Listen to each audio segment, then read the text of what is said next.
ইমানের তো কি বুঝি? বিশ্বাস। কিন্তু রাসূল কি বলছে? ঈমান ও নূর। নূর আর বিশ্বাস কি এক জিনিস? ইমানের তিনটা স্তর ব্যাখ্যা করেছে, ইলমুল ইয়াকিন, আইনুল ইয়াকিন, হাক্কুল ইয়াকিন। সুফিরা বলছেন যেহেতু ইমানের তো বিশ্বাস, বিশ্বাসের তিনটা স্তর বলেছে, কিতাবপত্র পড়ে বিশ্বাস, এবং জ্ঞান অর্জন করে বিশ্বাস, দেখা বিশ্বাস, এবং সত্য লাভ করে বিশ্বাস। কথাটা যদি আমরা এইভাবে ঘুরাই বলি, যেহেতু ঈমান অর্থ নূর, মোমবাতির আলো আলো, হারিকেনের আলো আলো, এবং বিদ্যুতের আলো আলো। মোমবাতির আলো কম, সাধারণ আলো।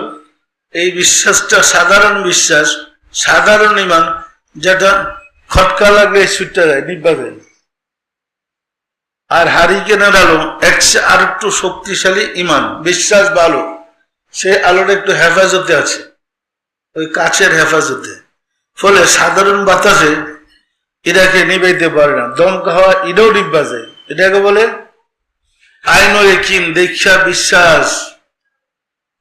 আল্লাহর নূর দেখে আল্লাহকে বিশ্বাস করা বা নূর ধারণ করা। এখানে অর্থ হবে নূর ধারণ করে বিশ্বাস। ধারণ করলে তো আপনি দেখবেন এই নূরটা কতটুকু ধারণ করছেন, পরিষ্কার। হাক্কুন হলো বিদ্যুতের আলোর মতো, হাক্কুল ইয়াকিন।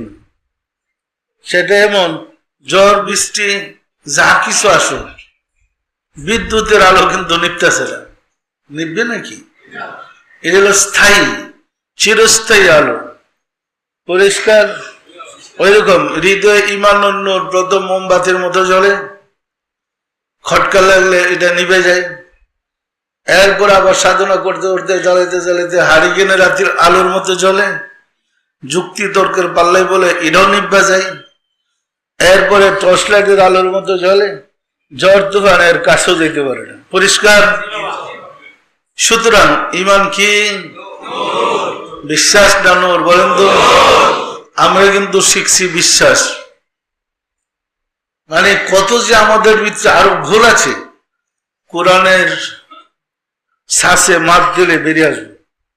কোরআনের সর্বায় ফালালিয়ে দেখা যাব আমাদের মধ্যে কত ভুল ঢুকছে, পরিষ্কার না পরিষ্কার না?